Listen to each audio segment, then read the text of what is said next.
como encaixar o Pedro nessa equipe titular do Flamengo. E é preciso encaixá-lo na equipe titular? Eu acho que isso depende do desempenho dele, né? O desempenho do Pedro na temporada passada, por exemplo, teve altos e baixos. Ele teve momentos bons e outros bem ruinzinhos. Ele teve períodos de seca, atuações fracas.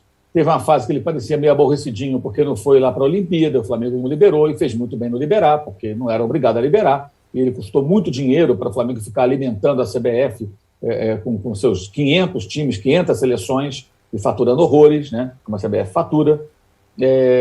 Eu acho que ele mesmo não se impôs como tal. Até hoje, embora ele tenha potencial para ser titular, obviamente, ele não se impôs, ele não trabalhou de uma maneira convincente, consistente, para virar, senão, esse cara não pode sair do time. Né? Teve jogos bons, jogos ruins, jogos em que ele se destacou, outros que ele perdeu gols. Então, ele teve muitos altos e baixos. Né?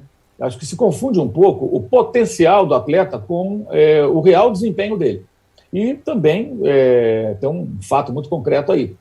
Encaixá-lo junto com o Gabigol, com o Bruno Henrique, claro que é possível, mas depende de um trabalho do técnico que, na verdade, eu acho que desde que ele chegou, não houve um tempo como o de agora, para um técnico trabalhar dessa maneira. Porque ele chegou no começo de 2020.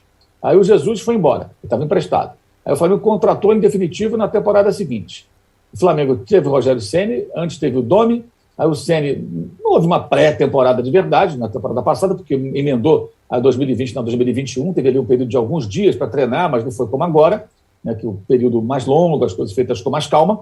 E dali entrou o Renato, e daí sai o Renato, agora entra o Paulo Souza, no começo da temporada.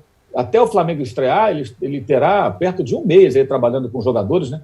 Eles se apresentaram no dia 10, o Flamengo deve estrear só em fevereiro, então ele vai ter quase um mês de trabalho, que é algo raro no Brasil. Só treinando, trabalhando com jogadores, colocando em prática ali as suas ideias de jogo. Ele deve mudar a forma do time jogar, todo mundo que acompanha, acho que tem quase que unânime essa expectativa, né? De que é aquela coisa de o time do Jesus e algumas variações. Não, vai ser o time do Paulo Souza. Pode ser que jogue com 3 homens na linha defensiva, o pessoal chama de 3 zagueiros, e é possível que os 3 até atuem juntos. Mas isso é preciso treinamento e tudo mais, é preciso um trabalho um pouco mais insistente e talvez um pouco mais de tempo.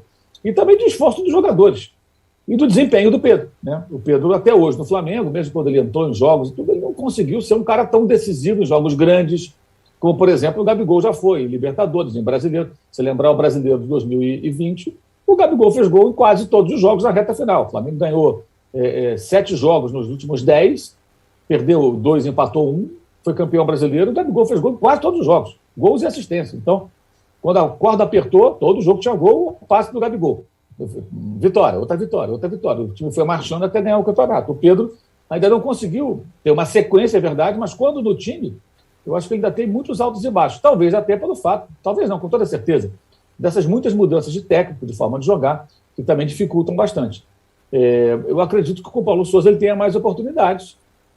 Agora, ao contrário do que eu falei sobre o Corinthians, o Flamengo pode se dar ao luxo de ter um Pedro na reserva.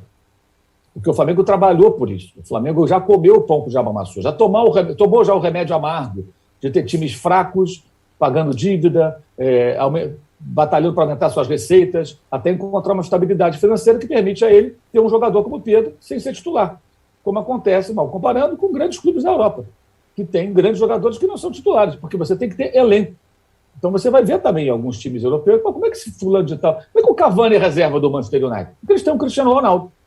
Então eles têm grana para fazer isso. O Flamengo hoje tem condição, que eu falei do Palmeiras há pouco. O Palmeiras pode fazer isso, pode sonhar com um grande centroavante. Já o Corinthians é outro papo.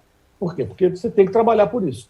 E acho que a gente não está muito acostumado com isso no Brasil. Né? Um clube atingir um patamar financeiro tal que permite a ele ter grandes jogadores na reserva. O próprio Diego Costa, quando chegou ao Atlético, aí por uma outra situação, mas o Atlético com muito dinheiro, ele não era titular. Ele entrava de vez em quando e tal, enfim. É uma outra situação, né?